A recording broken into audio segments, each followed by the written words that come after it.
ఈ కాంతలోన దాగి ఉంది అయస్కాంతము, తన వైపు నన్ను లాగుతోంది వయస్కాంతము. నీ చేతిలోన దాగి ఉంది మంత్రదండము, నువ్వు తాకగానే చెంగుమంది మగువ దేహము.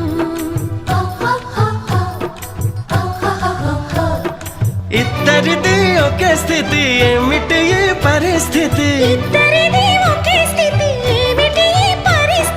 వలపు గుర్రమెక్కి వనిత చేయమంది స్వారీ, పడ్డానండి ప్రేమలో మరి విడ్డూరంగా ఉందిలే ఇది.